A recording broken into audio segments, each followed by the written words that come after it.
til bu insonning eng mukarram, shu bilan birga eng xatarli a'zosi. Til insonni jannatga ham kiritishi mumkin. Alloh asrasin, iymonidan ayirib do'zaxga ham kiritishi mumkin. Demak, juda katta bir a'zo bizga berilgan. U bilan saodatga ham erishamiz. Alloh asrasin, uni idora eta olmasak, iymonimizdan ayrilib qolib do'zaxga yuztuban bo'lib tushishdan ham Alloh nasib qilishligi mumkin. Allohdan so'raymizki, panoh tilaymizki, mana shu holatga tushib qolishlikdan. Alloh subhanahu va taoloning kalomiga quloq tutamiz. Alloh taolo marhamat qiladi. Ey mu'minlar, Allohdan qo'rqinglar va to'g'ri so'zlanglar. Shunda Alloh ishlaringizni o'nglaydi va gunohlaringizni mag'firat etadi. Kimki Allohga va uning payg'ambariga itoat etsa, bas u ulug' yutuqqa erishibdi. Diqqat qilaylikki, oyatning boshida Alloh nima demoqda? Allohdan qo'rqinglar, to'g'ri so'zlanglar. Allohdan qo'rqishdan keyin to'g'ri so'zni Alloh zikr qilyapti. Demak, Allohdan qo'rqishning bir ko'rinishi nima ekan? Ko'rinishlari ko'p. O'sha ko'rinishlardan bir kattasi bu to'g'ri so'zlik. To'g'ri so'zlash. So'zlaganda to'g'ri so'zli bo'lish. Dilidagi borini aytish. Yolg'onda kam emas. Yolg'on aytib birovga yaxshi ko'rinib, uni bir chuv tushirish emas. So'zlaganda to'g'ri so'zlashlikni Alloh bizga uqtirmoqdaki va bu narsani Allohdan qo'rqishdan, o'zidan qo'rqishdan keyingi o'ringa qo'ymoqda. Allohdan qo'rqinglar va to'g'ri so'zlanglar. Demak, Allohdan qo'rqishdan keyingi turadigan ish nima ekan bu? To'g'ri so'zlash. Payg'ambarimiz sollallohu alayhi vasallamning hadislariga quloq tutamiz. Aytadilarki, odam bolasi tong ottirganda tana a'zolarining hammasi tilga tanbeh berib aytadiki, bizning to'g'rimizda Allohdan qo'rq. Biz nima ahvolga tushsak ham sen sababli tushamiz. Agar to'g'ri bo'lsang, biz ham to'g'ri bo'lamiz. Agar egri bo'lsang, biz ham egri bo'lamiz derkan. Imom Termiziy rivoyatlari. Qaranglarki, inson ertalab uyg'onganida hamma a'zolari butun holatda uyg'onadi. Bu katta ne'mat. Bizda har kun mana shu narsa takrorlayverganidan e'tibor ham bermaganmiz. Turganimizda hamma a'zomiz ishlaganidan bu narsani Alloh bu ne'matni berib qo'yganidan uncha farqiga bormaymiz. Odatiy kun. Uxladik, turdik. Yuguramiz ishga. Lekin aslida katta narsa. Bir a'zo ishlamay qolsa, agar insonga talofat keltiradigan, zarar yetkazadigan bir a'zo ishlamay ko'rsa, ana endi o'shanda ko'rinadi.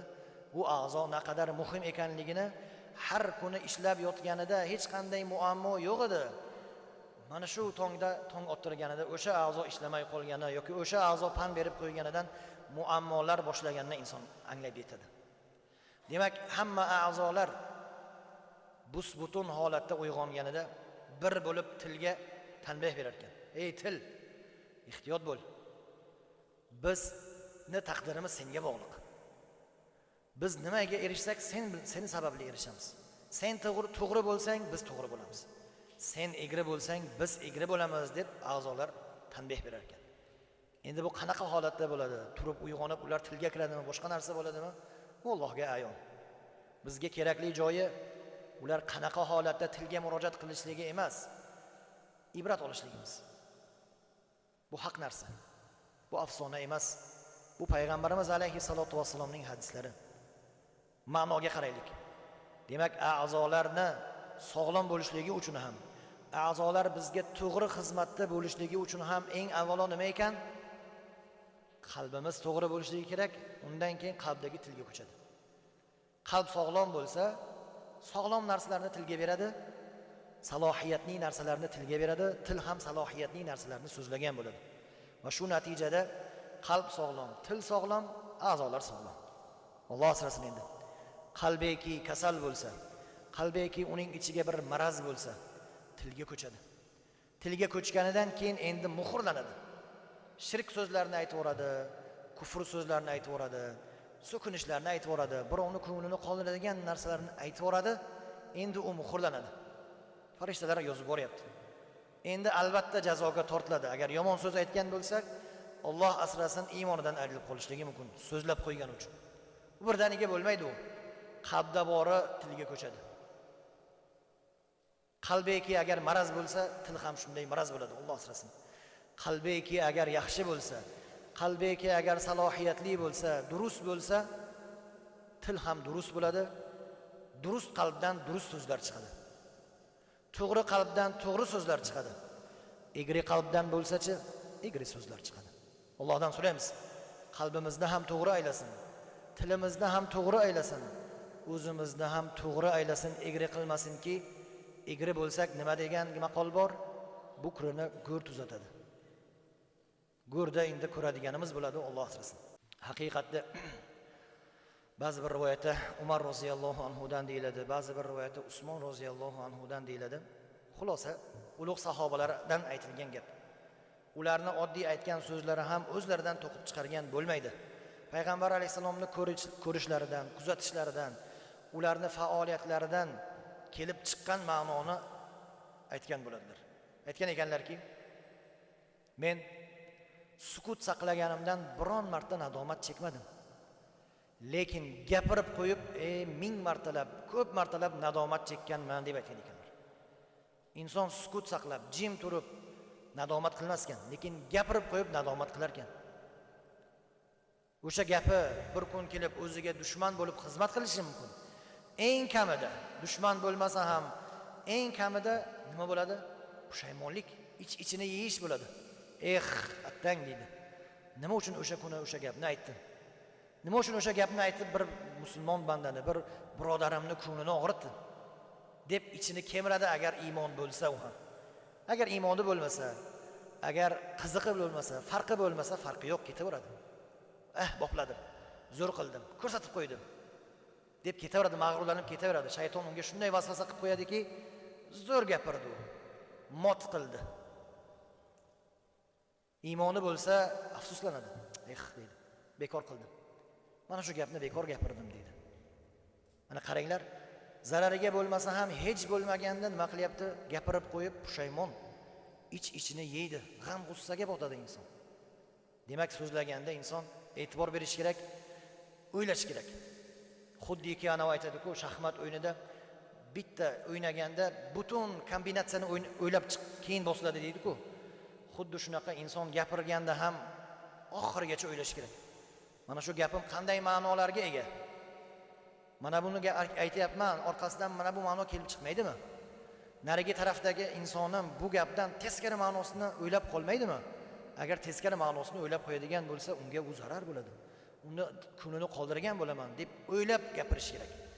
Qila oladimi shu ishni? Gapirsin. Qila olmaydimi endi shu ishni? Yaxshisi gapirmasin. Jim tursin. Agar o'zi ishonchi komil bo'lsa, o'sha gapirayotgan gapi dunyosiga ham, oxiratiga ham foydali, o'shanda gapirsin. Modomiki foydasi yo'qmi, aqli yetmayaptimi foyda yetishiga, undan ko'ra jim o'tirsin. Farishtalar ham yozmay qo'yadi u narsani. Qalbdan o'tganiga inshaalloh ertaga qiyomatda tutilmaymiz, so'roq qilinmaymiz.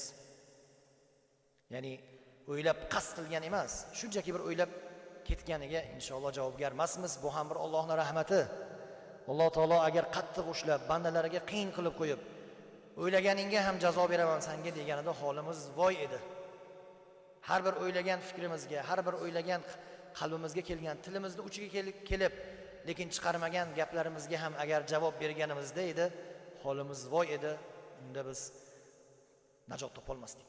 Lekin Alloh mehribon, dilda borligini bir marta agar kelib ketsa agar unga javobgar emasmiz. Modomiki qasd qilib, shuni niyat qilib olib, shuni payidan yurmasak, unga inshaalloh javobgar emasmiz. Lekin gapirib qo'ydikmi, endi yozildi, muhrlandi. Endi u ertaga qiyomatga ko'rsatiladi, aytiladi. Banda erta qiyomatda kelar ekan. Nomi amollari ochiq holatda berilar ekan. Ko'rar ekan. Shunda hayron Robbisidan so'rar ekan: "Ey Robbim, mana bu amallarim bor edi. Qani ular? Ko'rmayapman nomi amolimga. Yaxshi amallarim." Shunda aytilar ekanki, "Bu amallaringni o'chirdik. Sen g'iybat qilganding, sen chaqimchilik qilganding, sen birovni ko'nglini og'ritib, qattiq gapirib qo'yganding.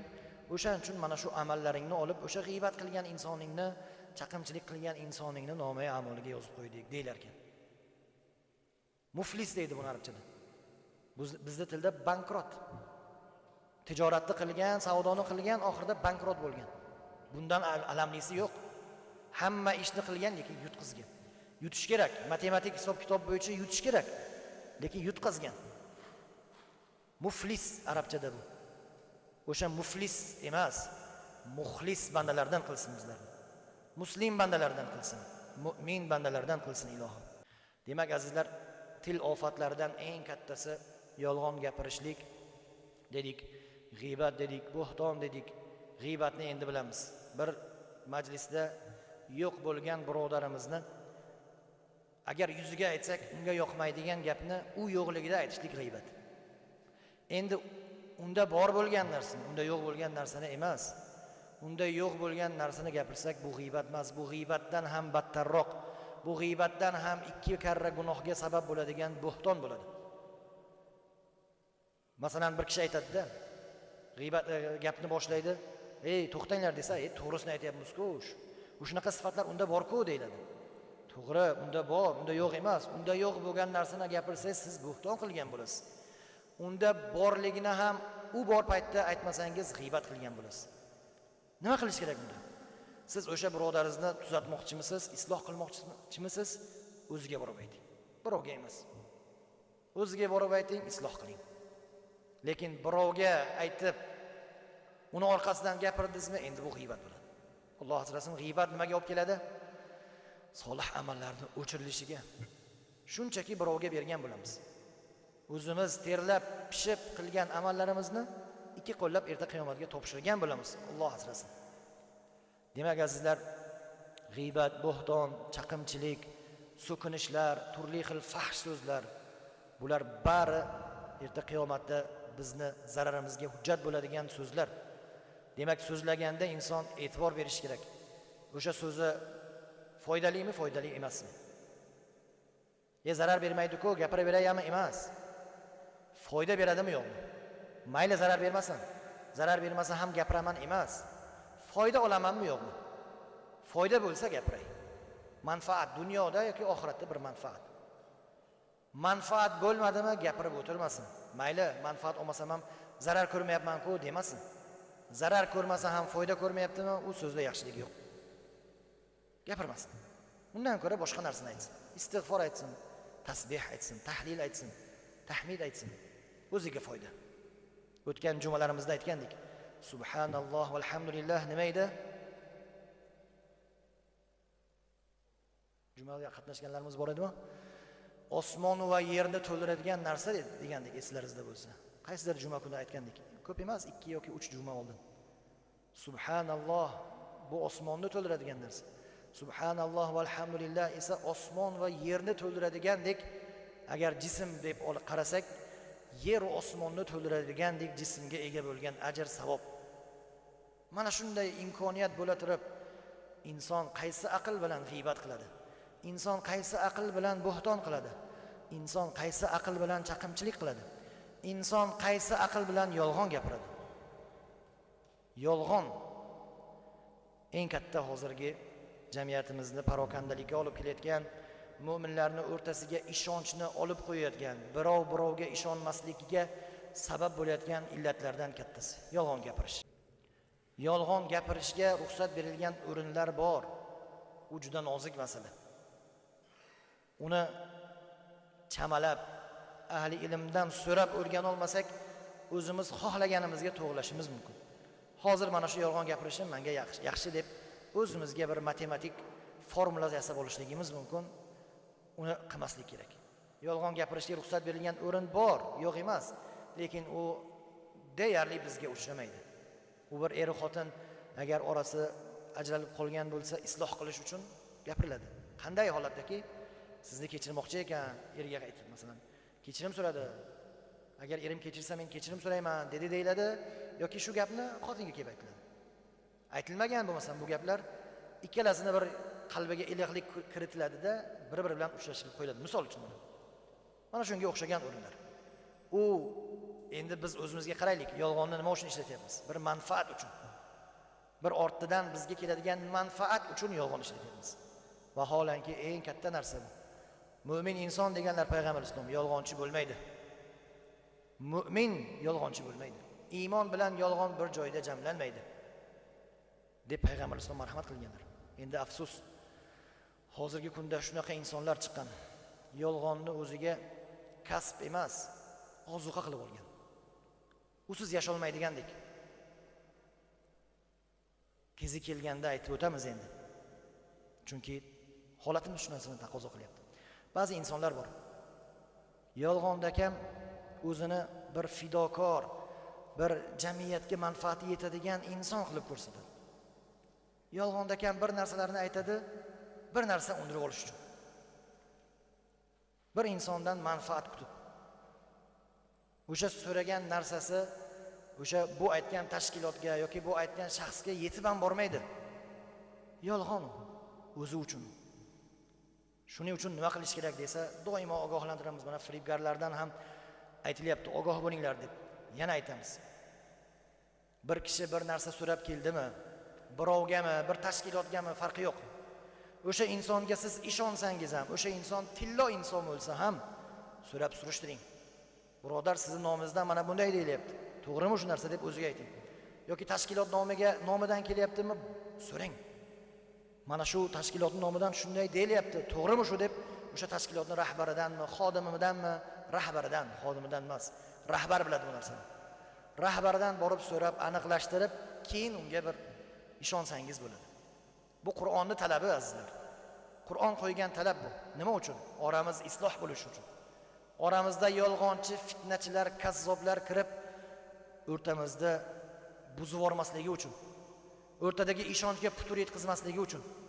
Ana shu kazzoblarni deb, endi yolg'onchilarni deb xalqda ishonch qolmagan. Bir kishi bir narsa so'rab kelsa ham bunday ko'z bilan qaraydi. Bu yolg'onchimi, yolg'on takam qilyaptimi, rost qilyaptimi deb. Majbur bo'lyapti o'sha holatga. Shu holatni qilish kerak. Darrov ishonmaslik kerak. Tekshirish kerak. Haq egasiga yetib borishligi uchun va o'rtada bir insonlarning o'rtasidagi o'sha muomalotlarda ishonchsizlikni yo'qotish uchun. Mu'min inson bir-biriga ishonadi. Mu'min aldamaydi. Endi aldadimi, uni iymonida endi putur bor. Iymoniga qarasin o'sha inson. Demak, mana shu yolg'on ham qayerdan chiqadi? So'zdan chiqadi, tildan chiqadi. Ana shu yolg'onni ham ishlatib inson yoki boshqa til bilan zarar yetkazadigan boshqaga, o'ziga g'iybat bo'ladimi, chaqimchilik bo'ladimi, tuhmat bo'ladimi, bo'hton bo'ladimi, so'kinishlar bo'ladimi har xil, insonning ko'nglini qoldiradigan qalb nozik masalasizdir. Undan ko'ra bir shapaloq ursangiz yaxshi. Bir birodaringizni qalbiga tig' bilan jarohat yetkazganingizdan, undan ko'ra belini sindiring uni. Qo'lini sindiring, o'ziga keladi u. Lekin qalb jarohati o'ziga kelishi qiyin. Kelmaydi ham. Kelganda ham baribir asari qoladi, izi qoladi uni. Demak, qalbga bir og'irlik yetkazishdan oldin o'ylab ko'raylik. O'ylab ko'rish kerak. O'ylab ko'raylik. Gapirmoqchimizmi, o'ylab ko'raylik. Foydalimi, foydasizmi? Foydali bo'lsa gapiring bemalol. Dunyoda ham oxiratda. Foydali deganda endi boyaga mana yolg'on gapirib bir manfaatni egasi bo'lyapman-ku. Emas. Foydali deganda endi manfaat, ya'ni ta'magarlik emas. Ta'magarlik ham emas. Manfaat bo'lsin. Bir birodaringizni xursand qiladigan, bir mushkulini oson qiladigan ba'zi insonlar bor. Bir og'iz so'zi bilan juda katta narsalarni hal qilib tashlaydi. Bir og'iz so'z bilan. Bir og'iz so'z kifoya unga bir muammolarni yechilib ketishiga.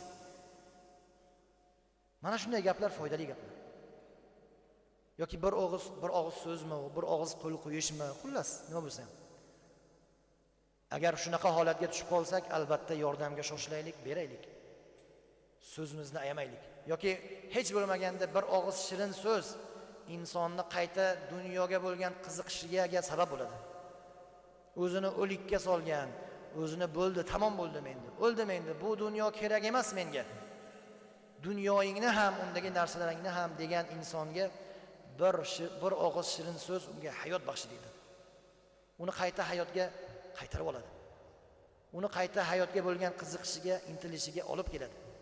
Bir og'iz so'z bo'lmasa, arzimagandek u bizga. Lekin ayni paytda o'sha aytilgan odamga u bir og'iz so'z juda katta, o'zimizda tilda nima motivatsiya deymiz-ku. juda katta bir turtki bo'ladi, juda katta bir dalda bo'ladi. O'sha so'zni ayamaylik. Bu bizning islomimiz azizlar. Bu bizni dinimiz. Bu bizni mehribon Allohimiz o'rgatgan yo'l. Qaysi vijdon bilan, qaysi insof bilan endi mana shu yo'lni yopmoqchi bo'ladi insonlar. Mana shu nurni yopmoqchi bo'ladi, o'chirmoqchi bo'ladi. Kofirlar, mushriklar yomon ko'rsa ham Allohning nurini o'chira olmaydi. Allohning dinini yo'qota olmaydi insonlarning qalbidan. Chunki bu qalb shunga muhtoj. Bu qalbni Alloh taolo shu uchun yaratgan. Boshqa narsa uchun emas, dunyo uchun emas, hoyu havas uchun emas, orzu havas uchun emas. Bu qalbni Alloh taolo din uchun, Alloh uchun, yaxshilik uchun, mehr va muhabbat, silay rahm uchun yaratganmi? Demak, bu qalb bunga muhtoj. Demak, inson gapirganda, so'zlaganda ehtiyot bo'lib so'zlashligi, foydali so'zlarni gapirmoqligi kerak ekan. Duo qilamizki, Allohim bugungi bo'ladigan bu xatmi Qur'onlarimiz, tarovihlarimizni o'zi qabul aylasin. Bu Qur'onlarni chiroyli holatda o'qib berayotgan mana ustozimiz, qori akalarimizdan Alloh rozi bo'lsin. Zaboni go'yo bersin, o'zi kuch-quvvat bersin, hofizalarini Allohim saqlasin. Chiroyli holatda Qur'onlarni o'qib beryaptilar. Allohim ajr mukofotini dunyo va oxiratda olishlarini Allohim nasib aylasin. Bizlarga ham mana shu Qur'onlarni chiroyli holatda eshitib va albatta amal qilishlikni ham Allohim nasib aylasin. Bi rahmatika ya arhamar rohim.